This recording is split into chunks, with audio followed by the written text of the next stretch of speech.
کڑک کڑک نوٹ اللہ کی راہ میں خرچ کرنے ہیں. اور شیطان کہے گا کیا کر رہے ہو, اتنی محنت سے کمائے ہیں, اتنی محنت سے کمائے ہیں, کیسے دے دوں. دیکھو نبی نے کیا فرمایا, بہترین صدقہ کون سا ہے, دل تھام کے سنیں یہ حدیث, بہترین صدقہ کون سا ہے. فرمایا تأمل الغنا وتخشى الفقر, وہ صدقہ کہ رقم خرچ کرنے کے وقت تمہیں یہ خیال ہو کہ اگر میں نے یہ پیسے خرچ نہیں کیے تو ان پیسوں سے مزید پیسہ بنا سکتا ہوں, ان پیسوں سے مزید پیسہ بنا سکتا ہوں. تأمل الغنا, امید غنا کی کہ یار یہ اگر میں نے روک لیا نا تو ایسے مواقع آئیں گے جن میں انویسٹ کر کے نوٹ پہ نوٹ چھاپ لوں گا, تو اس پیسے سے انسان کو زیادہ محبت ہوتی ہے. دوسری چیز اس میں یہ ہو تخشى الفقر, اگر ابھی خرچ کیا تو موجودہ حالت سے نیچے بھی آ سکتا ہوں. صرف امیدیں نہیں ہیں, خطرات بھی ہیں. تأمر الغنا وتخشى الفقر, اور فرمایا ان تکون صحیحا شحیحا, صحت مند بھی ہو. ورنہ بعض دفعہ بڑھاپے میں انسان خوب صدقات و خیرات شروع کرتا ہے, اس کو پتا ہے اب میں دنیا سے جا رہا ہوں, یہ پیسہ میرے کام نہیں آئے گا, بچوں سے بنتی نہیں ہے, ان کو محروم کرنا ہے, تو یہ فلانے مدرسے میں دے دو اور فلاں مسجد میں دے دو. صحیح کا مطلب بالکل جوان ہٹا کٹا, ابھی کھانے پینے کی, لائف کو انجوائے کرنے کی عمر ہے. یہ میں نہیں کہہ رہا بھائی, مجھ پہ کیوں غصے ہو رہے ہیں, میں تھوڑی کہہ رہا ہوں, یہ کون کہہ رہا ہے, رسول اللہ, اللہ کے سفیر جو دنیا میں اللہ کا پیغام لے کر آئے تھے. صحیحاً صحت مند ہٹا کٹا, اور آج تو بڑھاپے میں نہیں کرتے, پاؤں قبر میں لٹکے ہوئے ہوتے ہیں, پھر بھی میرا پیسہ میرا پیسہ میرا پیسہ. لیکن جوانی میں کرنا اور مشکل ہے. ان تکون صحیحاً, 4 شرطیں. دوسرا شحیحاً, شحیح طبیعت میں کیا ہو, بخل ہو, جان نکل رہی ہو روکڑا, یعنی اپنی طبیعت بھی نہ آمادہ ہو رہی ہو. بعض دفعہ انسان میں ساری صفات ہوتی ہیں اور دل خرچ کر رہا ہوتا ہے اڑانے کا, ویسے ہی شو مارنے کے لیے, یا ویسے ہی کبھی کبھار موڈ اچھا ہوتا ہے نا انسان کا, آدمی کھلا دیتا ہے, بعد میں کہتا ہے یار یہ میں نے کیا کر دیا, اس دن میں نے اتنا پبلک کو اتنا کھلا دیا یار میں تو مخروض ہو گیا, لیکن اس وقت جوش آیا ہوا تھا. فرمائے جوشیلی طبیعت نہ ہو, بلکہ شح کا کیا مطلب ہے, اندر طبیعت میں انقباض پیدا ہو رہا ہو. طبیعت یار کیا, جیسے نوٹ نکلتے ہوئے ایسا لگ رہا ہو جیسے کوئی کھال نکال رہا ہے, آپ کی کوئی کھال ادھیڑ رہا ہے, ایسے نوٹ ادھڑ رہا ہو. فرمایا یہ جو 4 صفتیں جس صدقے میں پائی جائیں گی, اس سے بہتر صدقہ بولو بھائی کوئی بھی نہیں. اور ہمارا صدقہ کیا ہوتا ہے, یہ والا نوٹ دے رہے ہیں کیونکہ یہ ویسے ہی اضافی ہے, اس میں کوئی کاروبار تو میں کر نہیں سکتا, ٹھیک ہے نا. نمبر 2, اتنا زبردست مولوی صاحب کا بیان سنے ایک دم جوش پیدا ہو گیا ہے, اور مولوی صاحب نے بتایا تھا کہ یہ صدقہ کرو گے تو گھر میں وہ جو بلا ہے نا وہ ٹل جائے گی, ساس کا انتقال ہو جائے گا, اللہ نہ کرے. بعض لوگوں کے لیے ساسیں بلائیں ہیں, یا کسی کی ساس ٹھیک ہو جائے گی, بھائی وہ پریشان تھا, ساس ٹھیک کرنا چاہتا تھا, ٹھیک ہو جائے گی, تو یہ سب ہو جائے گا. ہم جو صدقے کرتے ہیں نا, اللہ کو تو راضی کرنا مقصد ہی نہیں ہوتا, بلائیں ٹالنا مقصد ہوتا ہے. وہ بھی ٹھیک ہے, بلائیں بھی ٹلتی ہیں, بلائیں ٹالنے کے لیے بھی کرنا چاہیے, لیکن پہلی چیز کیا ہونی چاہیے, اللہ کی رضا, اللہ خوش ہو جائے, اللہ مجھ سے آخرت کے عذاب کو دور کر دے. میں آج لوگوں کی حاجت پوری کروں گا, اللہ کل قیامت میں میری حاجت پوری کر دے. تو بھائی ٹھیک ہے, یہ والا نہیں ہوتا, اس سے نیچے درجے کا صدقہ کر لو. لیکن حدیث میں آتا ہے رسول اللہ صلی اللہ علیہ وسلم رمضان میں سخاوت کے دریا بن جایا کرتے تھے, سخاوت کے دریا. عجیب بات ہے, لیلۃ القدر میں لوگ تلاوت بھی کرتے ہیں, نماز بھی پڑھتے ہیں, صدقات و خیرات نہیں کرتے. حالانکہ عبادت میں تو صدقہ ایک مستقل عبادت ہے, تو لیلۃ القدر میں بھی عبادت صدقات و خیرات والی کیا کریں. اگر اس وقت رات کو آپ کو کوئی فقیر یا مستحق نہیں مل رہا تو کچھ پیسے نکال کے اپنے پرس میں اس نیت سے الگ کر دیں, اللہ میری طرف سے یہ میں نے نکال دی. اب مستحق تلاش کرنے میں 1 مہینہ لگ جائے, 1 سال لگ جائے, وہ ٹینشن کی بات نہیں ہے. الٹے سیدھے لوگوں کو نہ پکڑایا کریں. لوگ جلدی میں کیا کرتے ہیں, غلط لوگوں کو پکڑا دیتے ہیں, اس لیے کہ بھی رمضان ہے ثواب نہ نکل جائے. تو رمضان میں اگر آپ کو مستحق نہیں مل رہا تو آپ ثواب کی نیت سے نکال کے الگ رکھ دیں گے, تو انشاءاللہ ثواب رمضان ہی کا ملے گا آپ کو. کیونکہ اب یہ جو آپ تاخیر کر رہے ہیں یہ اپنی سستی کی وجہ سے نہیں کر رہے, بلکہ اس لیے کہ صحیح ہاتھوں میں پہنچے, مستحقین تک پہنچے. آ گئی یہ بات سمجھ میں کہ نہیں آئی ہے؟ تو یہ والا صدقہ. اور دیکھو نبی جو سخاوت کے دریا ہوتے تھے, تو آپ صلی اللہ علیہ وسلم کے پاس تو مال تھا ہی نہیں.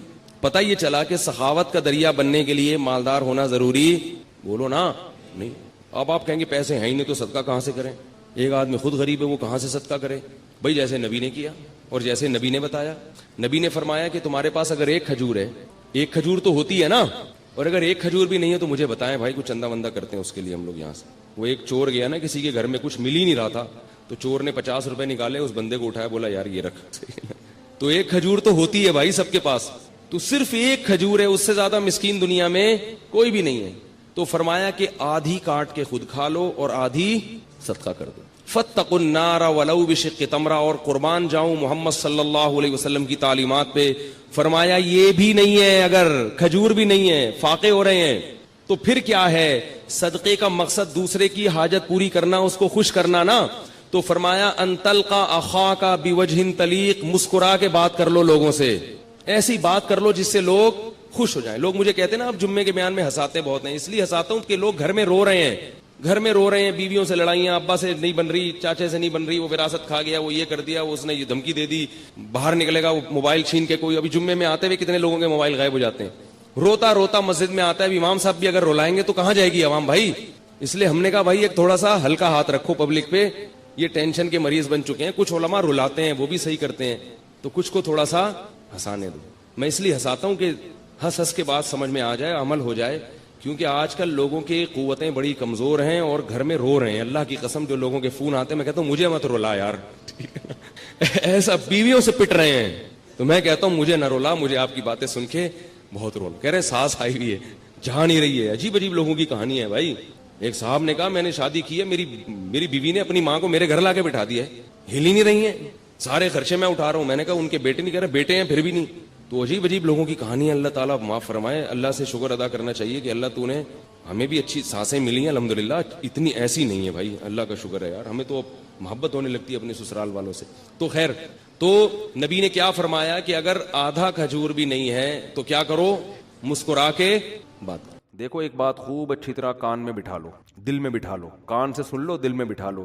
عام طور پہ جب ہم لوگوں کو صدقات و خیرات کی ترغیب دیتے ہیں تو لوگ کہتے ہیں پہلے ہمارے موٹے موٹے ضروری کام نمٹ جائیں, کچھ چیزیں ہیں, اس کے بعد انشاءاللہ ہم کیا کریں گے, پیسے جو بچ جائیں گے تو پھر ہم انشاءاللہ کسی اچھے کوئی مدرسہ بنا لیں گے, کوئی ہسپتال بنا لیں گے, اچھے کام کریں گے. یہ بہت بڑی مسٹیک ہو رہی ہے آپ سے, اس لیے کہ آپ نے اس کو ضروری کاموں کی فہرست میں شامل نہیں کی. آپ ابھی تک دنیا کو مسافر خانہ سمجھنے کے لیے تیار نہیں ہو. یہ ضروری کام سب سے پہلے ہونا چاہیے, کیونکہ موت کا کوئی بھروسہ نہیں ہے. اور آخرت کے لیے صدقہ جاریہ کہ آپ کا کوئی ایسا اکاؤنٹ کھل جائے جو آخرت میں آپ کے کام آئے. کوئی ہسپتال بنا دیا, کوئی مدرسہ بنا دیا, کوئی کنواں کھدوا دیا, یتیم خانہ بنوا دیا, یا یتیم خانے کے ساتھ تعاون کر دیا, یا کسی گھر کو پراپر بیس پر آپ نے کوئی بھی جو وہ تو بہت سارے مصارف ہیں نا. تو میں نے لاکھوں پتی لوگوں کو بھی دیکھا ہے کہ بھائی اللہ نے آپ نے ولیمے پہ 6 لاکھ روپے اڑا دیے, اور یار 8-10 لاکھ کا کوئی ادارہ بنا دو, یا کسی مدرسے میں کوئی ڈسپینسری بنا دو, یا کوئی اچھی فالتو نہ اڑاؤ جا کے, کوئی بھی مانگ رہا ہے پکڑا دیے. یہ بھی بہت بڑی مصیبت ہے لوگوں کے ساتھ. اب جیسے وہ عرب کا جو شیخ ہے نا, جو اس بھکاری اس کے ماں باپ کو دعائیں دے رہا تھا اور یہ پیسے دے رہا تھا, تو میں اس عرب کے پاس ہوتا, میں کہتا آپ صدقہ کریں مگر ایسے ہی نہیں کسی کو پکڑانا شروع کر دیں, کیونکہ اس سے جو مستحق ہوتے ہیں ان کا حق مارا جاتا ہے. آپ یہ دیکھیں کہ یہ واقعی مستحق بھی ہے یا نہیں ہے, ورنہ وہ کوئی بھی دعائیں دے کے پیسے نکالنا شروع کرے گا. نکالو ٹھیک ہے, اس کا جذبہ اچھا تھا, اللہ کرے اس کے ماں باپ کی مغفرت ہو گئی ہو, لیکن اصول جو شریعت نے بتایا ہے کہ پیسہ اللہ کی بہت بڑی نعمت ہے اور نعمت کو ضائع کرنے کی اجازت نہیں ہے. بہت سوچ سمجھ کے آپ نے خرچ کرنا ہے کہ مخلوق کو فائدہ زیادہ سے زیادہ ہو. کم سے کم انویسٹمنٹ میں زیادہ سے زیادہ فائدہ کیسے ہو سکتا ہے, پھر اس میں زیادہ انویسٹمنٹ کرو. جیسے دنیا کے بزنس کا اصول ہے نا کہ انویسٹمنٹ کوشش ہو کم سے کم اور پروفٹ زیادہ سے زیادہ. ایسا تھوڑی کوئی بھی کاروبار کے لیے 1 کروڑ مانگ رہا ہے, آپ نے کہا پکڑا دیا, چل دیکھا جائے گا کتنا پروفٹ آ رہا ہے. تو بھائی جو دنیا کی تجارت کا اصول ہے وہی اصول آخرت کا. تو آخرت کا اصول یہ ہے کہ جو 2 چیزیں اس میں فوکس کرنی ہے, انسانیت کی خدمت زیادہ سے زیادہ کس کام میں ہے. بعض کام ایسے انسانیت کی خدمت بہت ہے مگر ان کے اثرات زیادہ عرصے نہیں رہتے, پھر بھی یہ کام کرنا ہے, کیونکہ اس میں خدمت کیا ہے, جیسے بھوکے کو کھانا کھلانا. اب ایک آدمی کے پاس کھانے کے پیسے نہیں, علاج کے پیسے نہیں, وہ تو مر جائے گا بیچارہ. بھوک کی تکلیف کون برداشت کر سکتا ہے.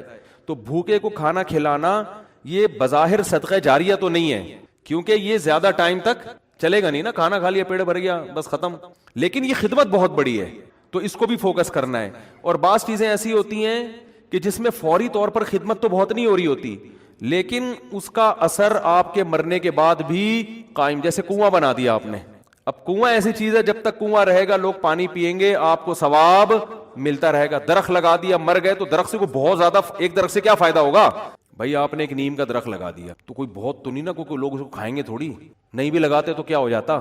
تو اس میں انسانیت کا فوری طور پہ کوئی بہت زیادہ فائدہ نہیں ہو رہا ایک درخت سے, لیکن اس کے اثرات بہت دیر تک قائم رہیں گے. یعنی آپ مر بھی گئے تو درخت کے نیچے کوئی بھی چھاؤں لے گا, درخت آکسیجن سے فائدہ پہنچائے گا, چرند پرند اس سے کھائیں گے. تو آپ صلی اللہ علیہ وسلم نے فرمایا, صحیح مسلم کی حدیث ہے, جس نے درخت لگا کے مر بھی گیا تو جب تک درخت رہے گا اس کو ثواب ملتا رہے گا. تو اس میں فائدہ تو کم ہے لیکن دیر پا ہے, مرنے کے بعد بھی یہ عمل چلتا رہے گا. تو ان دو قسم کی چیزوں کو فوکس کرنا ہے. اور کچھ چیزیں ایسی ہیں جس میں جسمانی فائدے کے ساتھ دینی فائدہ بھی ہے, جیسے دینی مدارس. دینی مدارس کو سپورٹ کرنے کا فائدہ کیا ہوتا ہے؟ غریب طلبہ کو کھانا بھی ملتا ہے, علم بھی ملتا ہے, وہ عالم بن کے دنیا میں کام کرتے ہیں. تو صدقہ جاریہ بھی ہے, مرنے کے بعد وہ علماء جو کام کریں گے پھر آگے ان سے جو ہدایت پھیلے گی, پھر وہ لوگ آگے جو تبلیغ کریں گے, تو جب تک اسلام باقی رہے گا آپ کو ثواب ملتا رہے گا. لیکن اب یہ بھی نہیں کہ کسی بھی مدرسے میں اٹھا کے دے دو, سوچ سمجھ کے کون کام کر رہے ہیں, کون ویژنری لوگ ہیں, کون, بہت اس میں پھینکنا نہیں ہے میرے بھائی. جیسے دنیا کی تجارت میں پیسہ پھینکا نہیں جاتا, بہت سوچ سمجھ کے. کوئی بھی آپ کے پاس آئے بولے 1 لاکھ روپے دو, میں پیسے کما کے آپ کو ہر مہینے 6,000 روپے دیا کروں گا, آپ پکڑا دو گے؟ ہیں انکوائری کرو گے بھائی 1 لاکھ کہاں, کون سا کاروبار آ گیا جس میں 1 لاکھ پہ آپ مجھے 10,000 دو گے یا 6,000 دو گے؟ وہ بتائے گا یہ ہے, اچھا مجھے دکان دکھاؤ چل کے. پھر جب آپ کو دکان دکھائے گا تو آپ کہو گے جب 1 لاکھ پہ آپ 6,000 کما سکتے ہو تو اپنے ہی لگا لو. ہیں کیا خیال ہے بھائی؟ میرے والد صاحب نے کہا تھا جو بھی آئے نا پیسے مانگنے اور کہے کہ اس انویسٹمنٹ میں اتنا پروفٹ ہے, اتنا پروفٹ ہے, آدھا تمہیں دوں گا آدھا خود رکھوں گا, تو اس سے پہلے پوچھو کہ تمہارے پاس کتنے پیسے ہیں. وہ بتائے اتنے, تو پھر پورے اپنے کیوں نہیں لگا لیتے, اس میں پورا پروفٹ خود رکھو. کیا خیال ہے بھائی؟ ہاں وہ غریب آدمی ہو تو ایک الگ بات ہے, اور اللہ کا شکر ہے مجھے اس کا فائدہ ہوا. ایک دفعہ ہوا, دوسری دفعہ والد صاحب کی نصیحت پہ عمل نہیں کیا تو سارے پیسے ہی الحمدللہ سارے ڈوب گئے تھے. ٹھیک ہے, ایک دفعہ فائدہ بھی ہوا. ایک صاحب جو ایک بڑے پوش ایریا میں رہتے تھے, میں چونکہ اس ایریا کا نام لوں گا تو کہیں ایسا نہ ہو وہ سمجھ جائیں, لیکن قصہ پرانا ہو گیا وہ نہیں سمجھیں گے, پھر بھی احتیاط یہی ہے کہ نام نہ لیا جائے. مالدار علاقے کے تھے, مجھے کہنے لگے کہ میں یہ کاروبار کرنا چاہتا ہوں.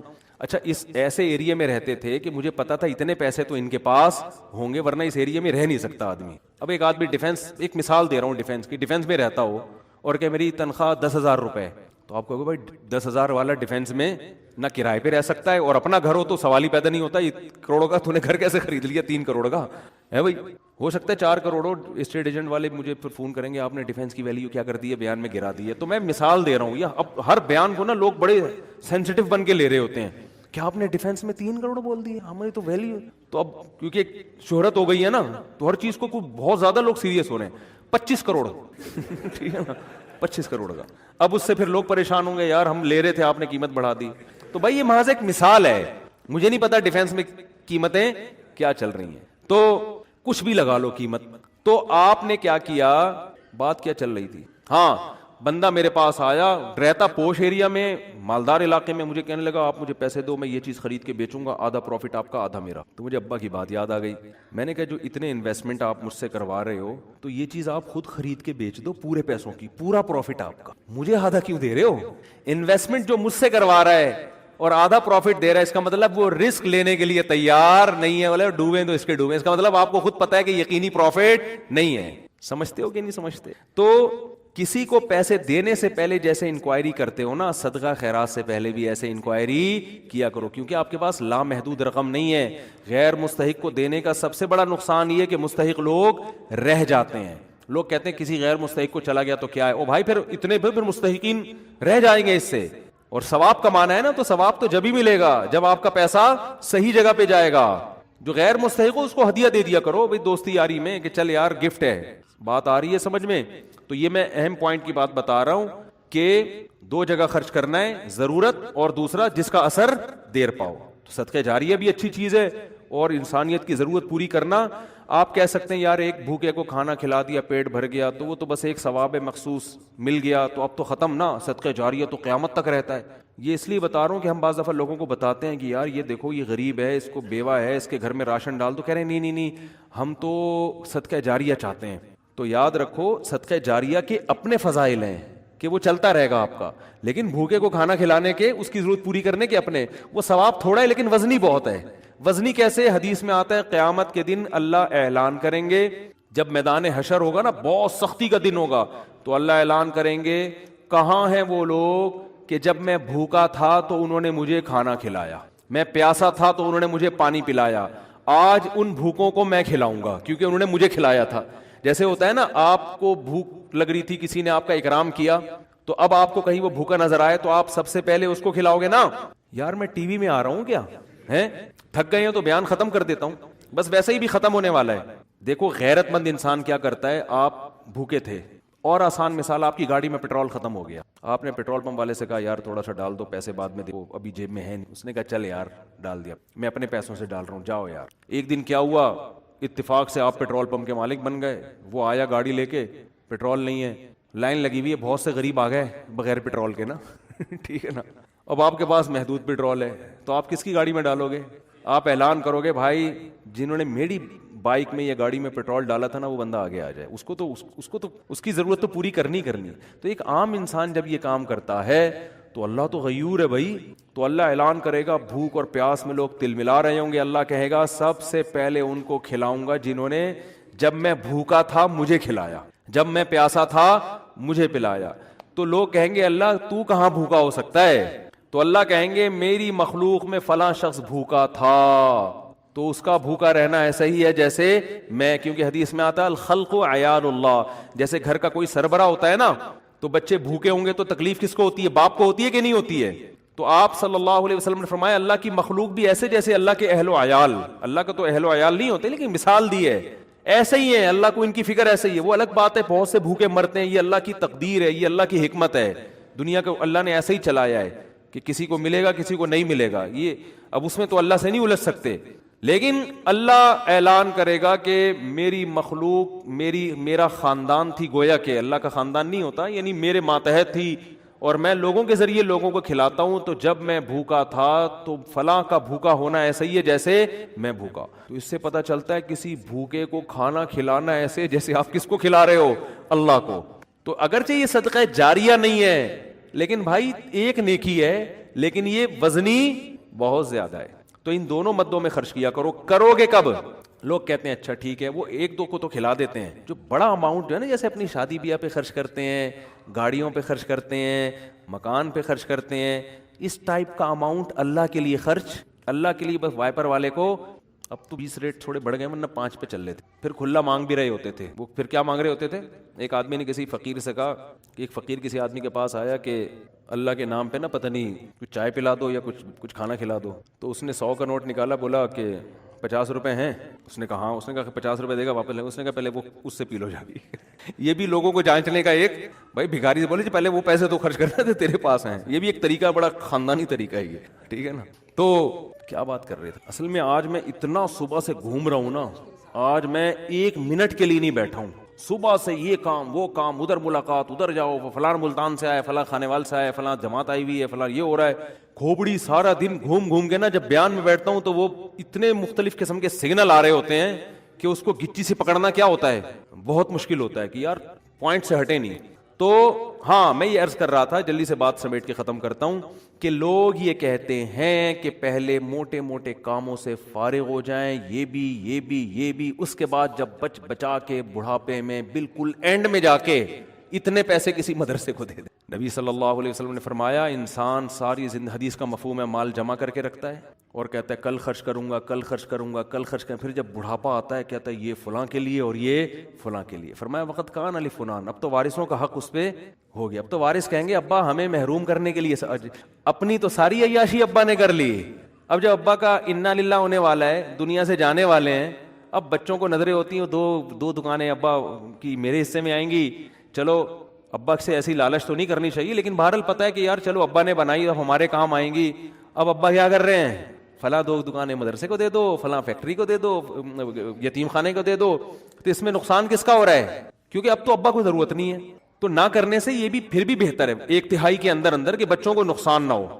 اگر بچوں کو نقصان ہو رہا ہے پھر تو یہ بالکل صحیح نہیں ہے۔ حدیث میں آتا ہے کہ آخر عمر میں نا اس طرح سے صدقہ کر دینا کہ بچے دوسروں کے محتاج بن جائیں، آپ صلی اللہ علیہ وسلم نے اس کی اجازت نہیں دی ہے۔ لیکن اگر بچوں کے لیے اتنا چھوڑ کے جا رہے ہو آخر عمر میں کہ وہ اپنے پاؤں پہ اچھی طرح کھائیں گے پیئیں گے، تو پھر 1/3 آپ صدقہ بھی کر سکتے ہیں، جائز ہے اور اس کا بھی ثواب ملے گا۔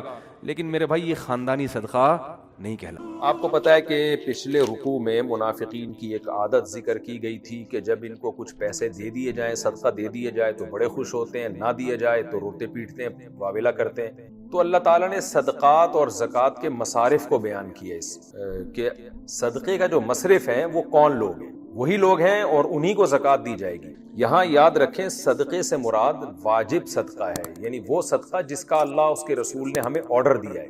جیسے ایک نماز فرض ہوتی ہے نا، فجر کی 2 رکعتیں فرض ہیں، ظہر کی 4 رکعتیں فرض ہیں، مغرب کی 3، عشاء کی 4 فرض ہیں، عصر کے 4 فرض ہیں، پھر وتر بھی ہیں۔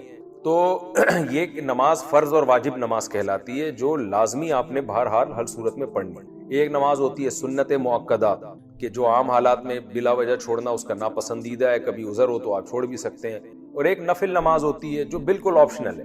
تو اسی طرح ہر عبادت میں اسی طرح ہمیں ملتا ہے، یہ کچھ چیزیں فرض ہوتی ہیں، کچھ سنت مؤکدہ کے درجے میں ہوتی ہیں، کچھ بالکل ہی آپشنل ہوتی ہیں۔ تو جو اللہ تعالیٰ نے ہمیں صدقات و خیرات کا حکم دیا اس میں بھی یہی ہے۔ کچھ چیزیں تو ایسی ہیں جو اسلام کا رکن ہے، ان کو چھوڑ دینا تو ایسے جیسے اسلام کو چھوڑ دیا آپ نے، وہ ہے زکوٰۃ جو سال میں 1 دفعہ دینی پڑتی ہے۔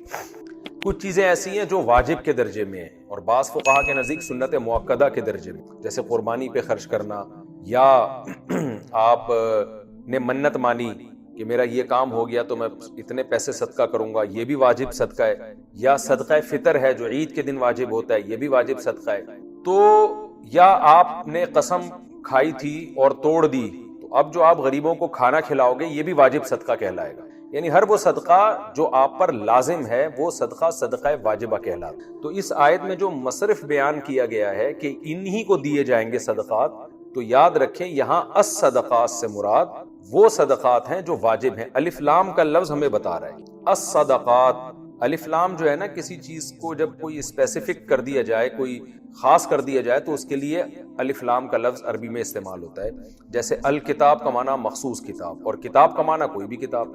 میں نے اس کی جب پریکٹس کروا رہا تھا شروع کے 8 لیکچروں میں گرامر کی، تو میں نے اس کی مثالیں دی تھی۔ جب آپ عربی میں کہتے ہیں جاءنی رجل، الف لام کے بغیر آپ استعمال کریں جاءنی رجل، اس کا مطلب ہوتا ہے میرے پاس کوئی آدمی آیا، کوئی بھی ایک آدمی آیا، کوئی بھی ہو سکتا ہے۔ لیکن جب آپ الف لام لگاتے ہیں تو اس کا مطلب جاءنی الرجل، مخصوص آدمی۔ یہی وجہ ہے کہ جب آپ پہلی دفعہ لفظ استعمال کریں گے نا تو جاءنی رجل، میرے پاس ایک آدمی آیا، پھر آپ کہیں گے رأیت الرجل، میں نے اس آدمی کو دیکھا، کیونکہ ایک دفعہ جب آدمی آ گیا تو مخصوص ہو گیا نا، تو اب جب دوبارہ اس کا تذکرہ ہوگا تو الف لام ڈل جائے گا، الرجل، اسی بندے کی بات کر رہا ہوں جو ابھی میرے گھر پہ آیا تھا، تو اب الرجل کا لفظ استعمال ہوگا اس کے بعد۔ تو الصدقات کا مطلب مخصوص قسم کے صدقات، یعنی وہ صدقات جو اسلام نے ہم پہ لازم کی۔ تو خلاصہ کیا نکلا؟ صدقات کی 2 قسمیں ہوتی ہیں، ایک صدقات واجبہ اور ایک نافلہ۔ صدقات واجبہ کون سے ہیں؟ جو منت مان کے آپ اپنے اوپر لازم کر لیں، یا جو زکوٰۃ ہے، یا قسم توڑی آپ نے اس کے کفارے کے طور پہ آپ صدقہ کر رہے ہیں، یا صدقہ فطر جو عید کے دن فطرانہ لازم ہوتا ہے، تو یہ صدقات ہیں واجبہ۔ اور ایک صدقہ ہوتا ہے نافلہ۔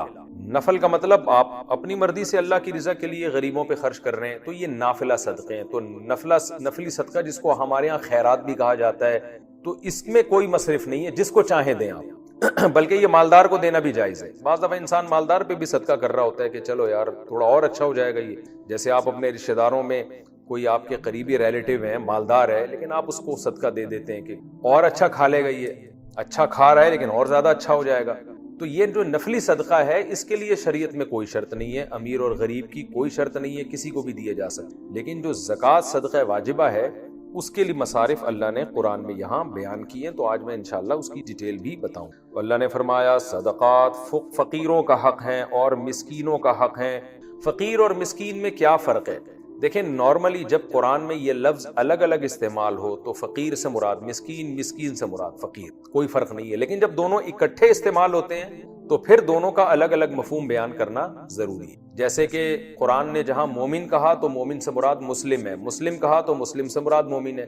لیکن جب یہ دونوں لفظ اکٹھے استعمال ہوں گے تو پھر مسلم کا الگ ترجمہ کیا جائے گا، مومن کا الگ۔ مومن کا ترجمہ عقیدہ اس کا صحیح ہو، مسلم کا ترجمہ پریکٹیکلی بھی وہ اسلام کو فالو کر رہا ہوں، یہ ترجمہ کیا جائے گا۔ تو یہاں بھی ایسا ہی ہے کہ چونکہ دونوں ایک ہی آیت میں استعمال ہوئے ہیں تو فقیر کا ترجمہ الگ ہوگا، مسکین کا الگ ہوگا۔ تو فقیر اور مسکین میں کیا فرق ہے؟ دو مشہور قول ہیں اس کے بارے میں انہی کو بیان کروں گا جو راجح قول ہیں، باقی اس کے علاوہ بہت سارے اقوال ہیں۔ جو راجح قول ہے وہ ایک قول تو یہ ہے کہ فقیر اسے کہتے ہیں لا مال لہو، جس کے پاس دھیلا بھی نہ ہو، یعنی بالکل ہی زیرو پر آیا ہوا ہو، اور مسکین اسے کہتے ہیں جو ایسا تو نہیں ہے کہ بالکل ہی اس کے پاس کچھ بھی نہیں ہے، لیکن نصاب سے کم مال اس کے پاس موجود۔ نصاب سے کم مال کسے کہتے ہیں؟ سونا، چاندی، نقدی، مال تجارت اور ضرورت سے زائد سامان، یہ 5 چیزیں یا ان کا مجموعہ یا ان میں کوئی 4 یا ان میں کوئی 3 چیزیں یا 2 یا ایک ہی چیز، یہ 52.5 تولہ چاندی سے کم ہو، یعنی نبی صلی اللہ علیہ وسلم کے دور میں 200 درہم کی جو ویلیو تھی اس سے کم اگر کسی کے پاس یہ 5 چیزیں یا 5 چیزوں کا مجموعہ ہوگا تو وہ مسکین کہلائے گا، کیونکہ احادیث سے ہمیں 200 درہم کا ثبوت ملتا ہے کہ 200 درہم کو ایک معیار بنایا گیا تھا، اور آج کے دور میں 200 درہم 52.5 تولہ چاندی کے برابر ہے۔ تو ایک فقہا نے معیار قرار دیا ہے کہ بھائی صاحب نصاب نہ ہو کوئی آدمی۔ دوبارہ بتا دیتا ہوں، یہ میرا جو چینل ہے نا آس مفتی طارق مسعود مسائل کا جو چینل ہے، اس پہ میں نے زکوٰۃ کا نصاب کئی دفعہ ڈیٹیل میں بیان کی کہ شریعت میں جس پہ زکوٰۃ فرض ہوتی ہے اس کے پاس کتنا مال ہونا ضروری ہے، اور وہ شخص جو زکوٰۃ لے سکتا ہے اس کا معیار کیا ہے۔ تو وہاں ڈیٹیل میں بیان کر چکا ہوں، مختصر دوبارہ یہاں بیان کر رہا ہوں تاکہ یہ ٹاپک ہمارا یہیں پہ کمپلیٹ ہو جائے۔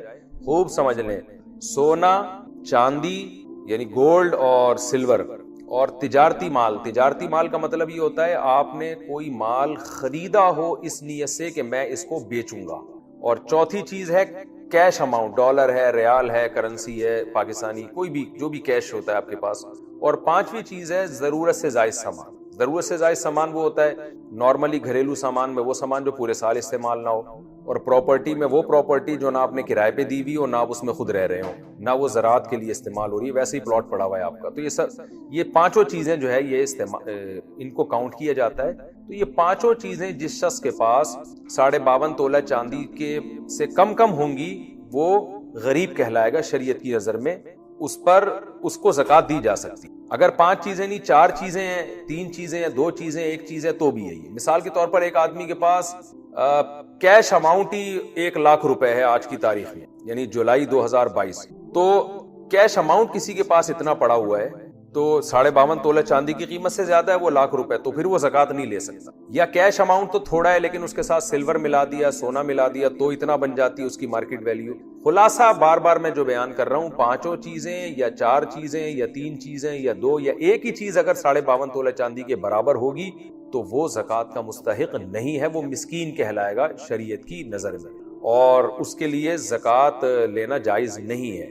اس سے کم کی مالیت ہے تو زکوٰۃ لینا جائز۔ ہاں اگر کسی کے پاس 52.5 تولہ چاندی کے برابر یہ چیزیں ہیں لیکن قرضہ اس سے بھی زیادہ ہے تو بھی وہ زکوٰۃ لے سکتا ہے، جیسے کہ آگے قرآن نے قرض داروں کا الگ سے تذکرہ کیا۔ مثال کے طور پر کسی بار 1 لاکھ روپے پڑے ہوئے ہیں 52.5 تولہ چاندی کی قیمت کے برابر، یہ چاندی پڑی ہوئی ہے 52.5 تولہ، لیکن قرضہ جو اس کے اوپر بنتا ہے وہ 2 لاکھ کا بن رہا ہے تو وہ زکوٰۃ لے سکتا ہے۔ تو یہ خوب اچھی طرح سمجھ لیں کہ تو مسکین کی ڈیفینیشن کیا ہوئی کہ مال تو ہو لیکن نصاب سے کم، اور فقیر کی ڈیفینیشن کیا ہوئی؟ سرے سے مال ہی نہیں ہے۔ تو اللہ نے دونوں کا تذکرہ کیا کہ دونوں زکوٰۃ کے مستحقین ہیں۔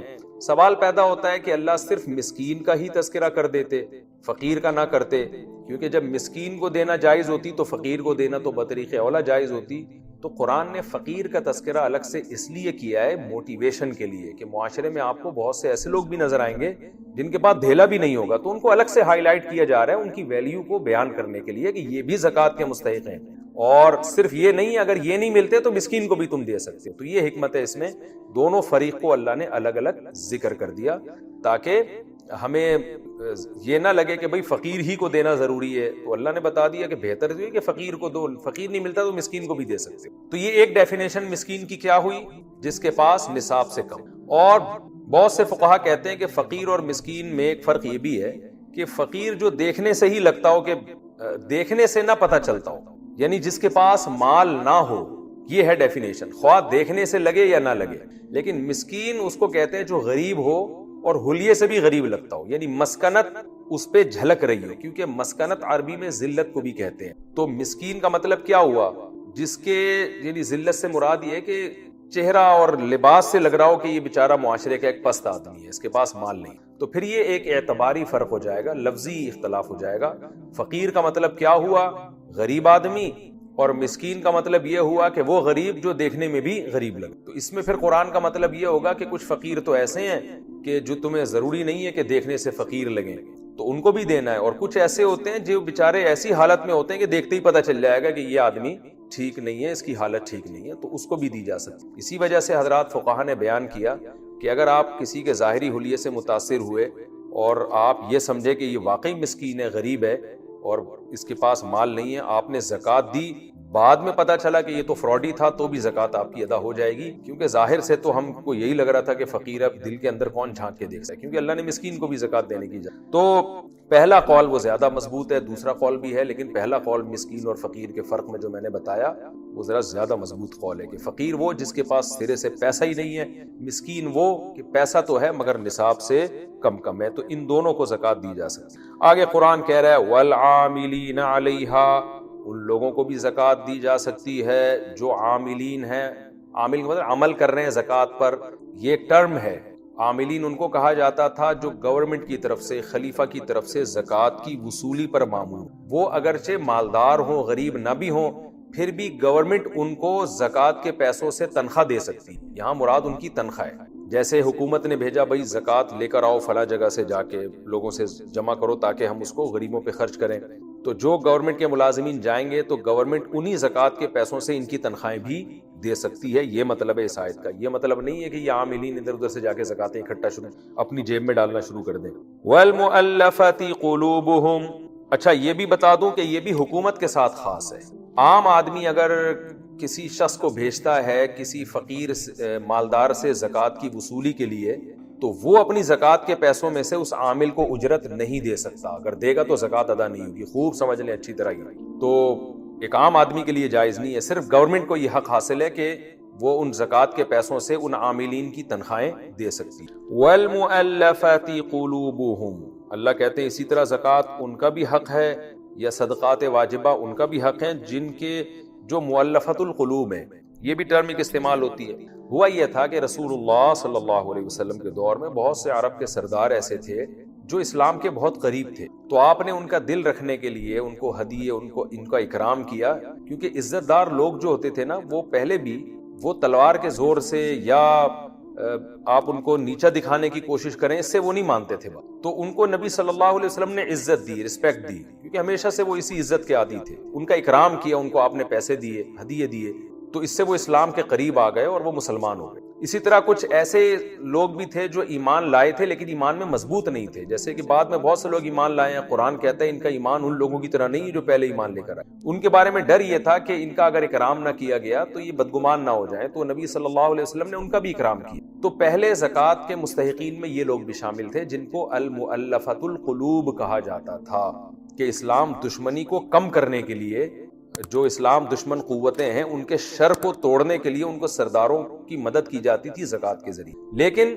نبی کے دنیا سے جانے کے بعد صحابہ کا اجماع ہو گیا کہ اب اسلام کو چونکہ اپنا وجود اسلام کا قائم ہو چکا ہے، اس وقت تو اسلام خطرے میں تھا نا، یعنی اس کا امکان ہی تھا کہ جڑ سے ہی نہ ختم ہو جائے کہیں، لیکن اب ایسا امکان چونکہ ختم ہو گیا ہے تو صحابہ ہی کا اجماع ہو چکا تھا اس کے اوپر کہ اب المؤلفۃ القلوب کو حصہ نہیں دیا جائے، اب یہ والا جو حصہ ہے یہ ہمیشہ کے لیے ساقط ہو گیا قیامت تک کے لیے۔ تو صحابہ کا اس پر اجماع ہو گیا تھا، اور اجماع بھی دلیل قطعی ہوتی ہے، اس کے بعد بھی آج تک امت کا اس پر اجماع ہی رہا ہے کہ اب کسی غیر مسلم کو اسلام کے قریب لانے کے لیے زکوٰۃ قطعاً نہیں دی جا سکتی، یہ ناممکن ہے۔ اگر کوئی اس آیت کا سہارا لے گا تو وہ غلط ہے، کیونکہ اجماع امت کے خلاف ہے۔ قرآن ہی نے کہا ہے کہ جو عامت المسلمین کے راستے کو چھوڑتا ہے تو قرآن ہی کی آیت ہے کہ ہم اس کو جہنم کی طرف لے کے جائیں گے، قرآن ہی نے اجماع کو حجت قرار دیا ہے۔ تو جب ایک مسئلے پر اجماع ہو گیا تو اب یہ مصرف ختم ہو گیا۔ تمام فقہا کا، تمام مفسرین کا یہی قول اس بارے میں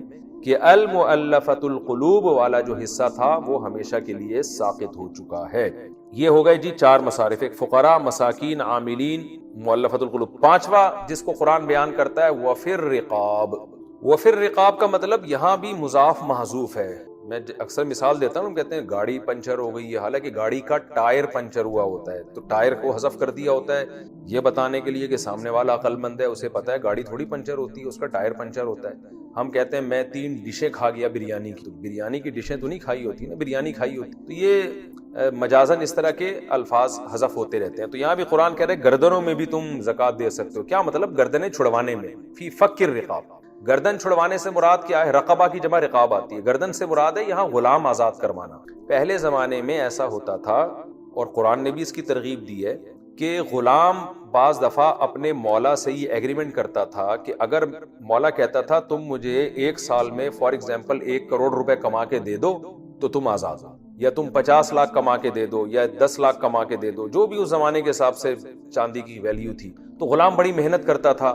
اب اسلام نے چونکہ غلاموں کے آزاد کرانے کی بہت زیادہ ترغیب دی ہے، سورہ نور میں اللہ نے مولا کو ترغیب دی ہے، آقا کو، کہ تم اگر فری میں غلام آزاد نہیں کرتے تو عقد مکاتبت کر لو۔ اس کو کہتے ہیں عقد مکاتبت، کہ اس سے عقد کر لو کہ اتنے پیسے کما کے دے دو تو تم آزاد ہو۔ تو یہ والا عقد کر لو، یعنی اسلام چاہتا ہے کہ کسی طرح غلامی سے لوگ نکلیں، تو فری میں نہیں آزاد کرتے تو کوئی معاہدہ کر لو اس سے کہ سال میں اتنے پیسے کما کے دے دو گے تو تم آزاد ہو۔ تو اس سے پھر غلام محنت میں لگ جاتا تھا۔